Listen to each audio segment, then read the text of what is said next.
Okay, magandang umaga po sa ating lahat mga kababayan. Sinagot po ng mga kongresista, particular ito pong mga nasa Quadcom. Ito pong patotsyada na naman po ni Senator Bato de la Rosa. Kaugnay nga rin po ito sa illegal drugs, EJK at ng illegal pogo.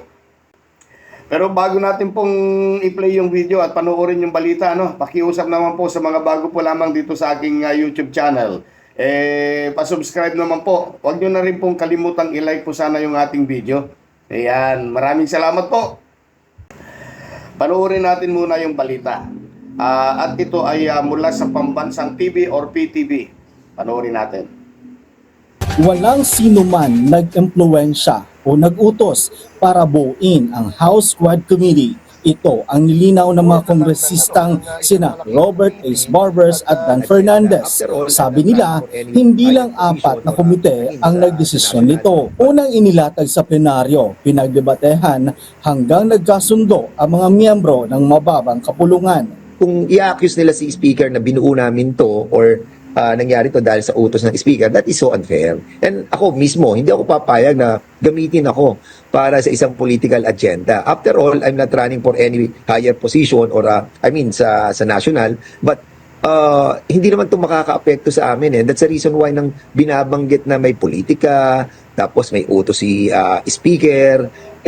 Ako, alam mo, 300 plus kami mga congressmen doon and they can never dictate on us. Kasi nga, merong commonality among 4 major committees ng House, kaya we decided na mag-form na lang ng isang malaking committee at ipatuloy yung mga investigation na ginagawa nitong 4 na committee nito. Ito ang depensa ni Barbers at Fernandez sa mga bumabatikos sa pagdinig ng House Quad Committee kaugnay sa extrajudicial killings na may kinalaman sa war on drugs noong nakaraang administrasyon at illegal pogo operations.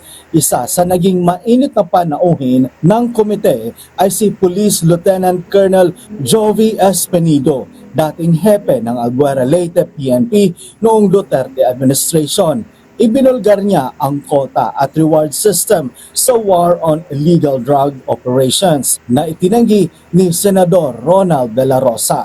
Yung una, I swear to God, I never give any monetary consideration, any monetary reward for any accomplishment na magagawa ng PNP. At yung pagsisinungaling ay tama na yan sa package na yan doon sa kanyang pagbaliktad. Yung dami niyang allegation na napaka sinungaling ginagamit pa naman niya yung Biblia para magsalita tapos puro kasinungalingan yung pinagsasabi. Nanindigan din si De La Rosa na hindi siya sisipot sa pagdinig. No, I maintain that I don't want to be the precedence in violating the interparliamentary courtesy of both houses of Congress. Nasa kanila yon, kung gusto nilang umattend, at nasa kanila rin kung ayaw din nilang umattend, and we will respect that. Whatever their decisions will be, dun sa aming invitation ay i-respetuhin namin. Sinabi rin ni Barbers na walang game plan ang komite at hindi rin ito scripted para sirain ang mga Duterte o kahit sinong mga malalaki at kilalang personalidad sa politika. You can criticize the way we handle the hearings of this Quadcom. If you feel your rights are being trampled upon or anyone's right are being trampled upon, they can question. Basta kami, as far as we know, we will do our best to be able to ferret out the truth. Yung truth lang naman ang hanap namin dyan. Okay, ayan mga kababayan. Ako po ay naniniwala na wala naman talaga sigurong pakana. Wala naman pakana sa ginagawang investigasyon ng Quadcom kaugnay po ng mga kaso or mga usaping ito. Yung EJK, Illegal Drugs Operations at saka Illegal Pogos. Napakalinaw po ang sinabi rin ni Congressman Fernandez, kahit siya, hindi po siya magpapagamit. Hindi po ba? Kahit naman ako siguro kung akong congressman, kailangan trabaho, hindi magpapagamit ka sa isang usapin na kung saan ibabagsak or sisiraan mo lamang yung iba. Ang pinagtataka ko lang mga kababayan, bakit laging pinapatamaan si Speaker Romualdez at pati ang ating Pangulo?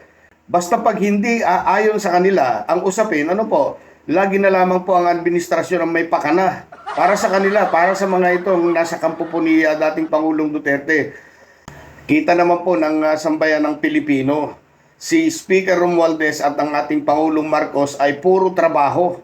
Paglilingkod sa bayan ang inaatupag at inaasikaso, eka nga. Tapos ang mga ito ay puro bato, pambabato, paninisi, pambibintang. Yan, puro ganyan na lamang eh. Puro sa administrasyon na lamang ang bintang. Alam nyo, Senator Bato, tama na yung puro pahayag. Oo, dumalo po kayo sa pagdinig sa Quadcom. Total, imbitado naman po kayo doon. Ano ho?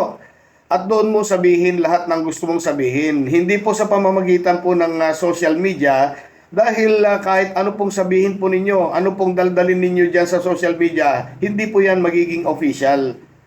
Itong si Senator Bato, kung magpatawag nga ng hearing, ganun-ganun na lamang yan, no? At iimbitahin ang kung sino-sino. Tapos pag siya pala ang inimbitahan, ayaw naman yan dumalo. Bilang public official po, pangunahan po ninyo ang magandang ehemplo. Ang mga congressmen nga at mga miyembro po ng gabinete na naiimbitahan, wala naman tumatanggi sa kanila. Maliban na lamang siguro kung may mga naunang dadaluhan or may mas importanteng pupuntahan. Yun, hindi makakadalo. Pero ganun po man, kalimitan po sa kanila na naiimbitahan po ay kusang dumadalo po sa ganitong mga klase ng pagdinig. Itong mga matataas na pinuno ng bansa at maging mga opisyal ng mga nakaraang administrasyon ay dapat naman magpakita po ng magandang halimbawa ng isang mamamayang Pilipino na maging masunurin sa batas. Hindi po ba? Kita ninyo ngayon ang nangyayari, mga kababayan. Dahil po sa mga kagaya nila, pati itong si Pastor Kibuloy at ng mga kapwa niya akusado, ayaw na rin pong humarap sa batas.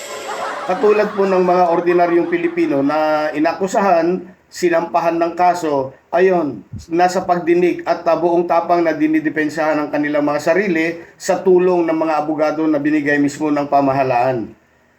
Sila po, malalaking tao na po ito, kayang kumuha po ng mas malalaking abogado o kaya hindi naman actually kaso yung haharapin nila doon sa pagdinig doon sa Kongreso, kundi magpaliwanag lamang, hindi po ba? Tapos ayaw pa nilang, sasagutin nila through social media. Hindi po maganda. Sana po pangunahan po ninyo ang pagiging totoo at tapat na Pilipino. Yun lamang po. Maraming salamat po sa panonood.